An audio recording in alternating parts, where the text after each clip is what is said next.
Hello, Roger Bisby here from the Skill Better channel, and I'm in Cork in Ireland visiting Pipe Life, and I've got a little bit of spare time. They released me early for good behaviour, so I'm going to have a walk around Cork and see what I can see. And if you've never been to Cork, maybe you'd like to join me, and if you have been to Cork, maybe you'd like to correct me on all the things I get wrong.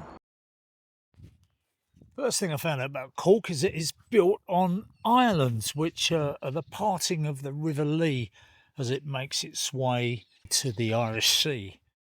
A great deal of this land, especially on the north side, was actually bog and pretty unusable until it was drained.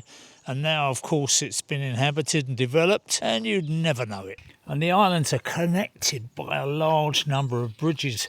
It's easy to walk around, but it's a slightly confusing city until you get the lay of the land. So why is it called Cork? Well, it's got nothing to do with the wine trade, I'm afraid. Cork is really a corruption of the Gaelic word for marsh. Don't ask me to pronounce that.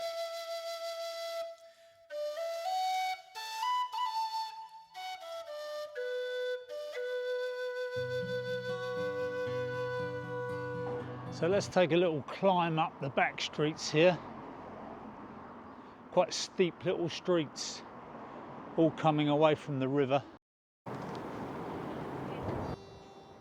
It was very wealthy at one point. It was a large port and it was made rich by the trade of wool and wine and butter. So up the hill here is a round building that was once the butter market, and it's quite an imposing building really, and it owes a lot to classical architecture. The building's now a dance studio, but before the dancers took to the floor, the merchants stood in a circle around this floor and bid for the Cork and Kerry golden butter. And it was then shipped all over the world.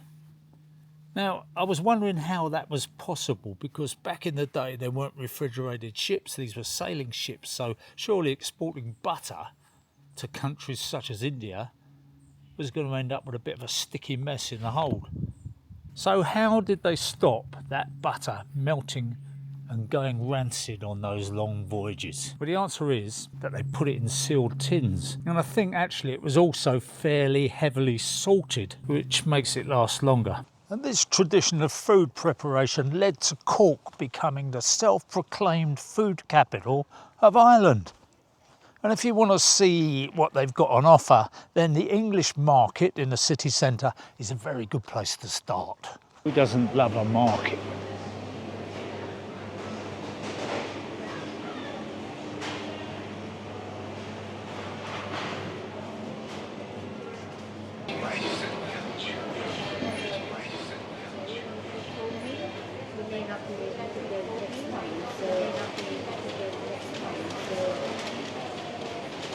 Looking at all this lovely food here, it's worth remembering that this city was once an embarkation point for those fleeing the Irish famine, which was far worse in the south than it was in the north. And thousands sailed to America and Canada to escape death from starvation. So what would they have made, I wonder, of this being the food capital of Ireland?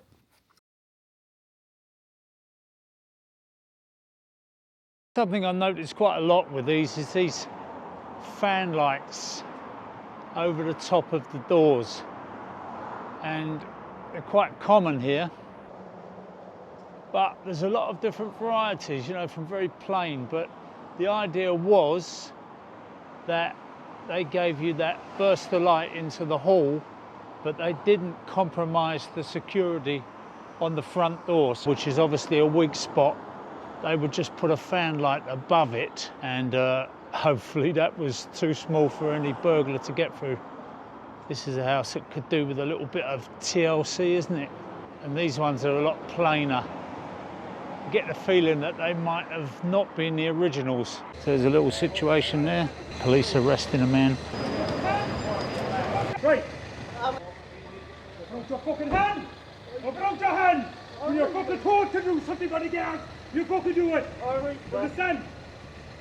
Right! You're trying to run away, you're trying to resist. Stop it all now. Yeah, alright. It stops now, do you understand? Yeah. Hi, how are you? You record? Hello? Where are you from? Yes. Do you have license? Don't you worry about me, pal. You just push off, all right? Everyone's smoking dope. And a taxi just went past me with the window wound down. Just him in the taxi, absolutely reeking of dope. So that's your dope smoking taxi driver drifting around all day. Ah, Nando's. Looks like Nando's had a chip pan fire. Certainly smells like it. Maybe they get free dinner. Now, on the subject of fire, I can't not mention the burning of Cork in 1920. And this was carried out by British troops and also by the auxiliary force of the Black and Tans. And it was provoked because the IRA attacked a small division of the Black and Tans and killed one man and injured some more. And so the Black and Tans, being the way they were, they're a very ill-disciplined group anyway, went for it, big time retribution.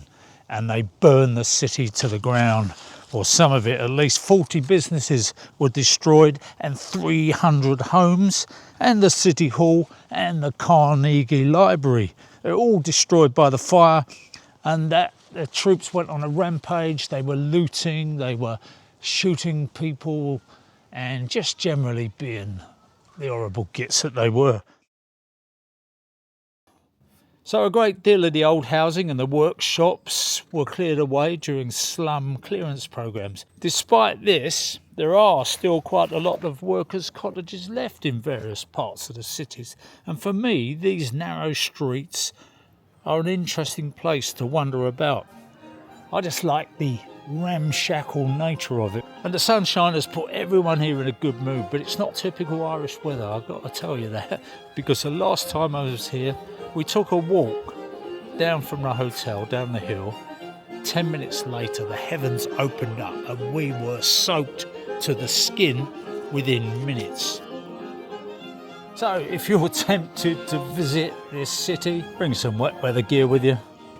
And if it gets too heavy for that, you're never far from a welcoming pub or a bar.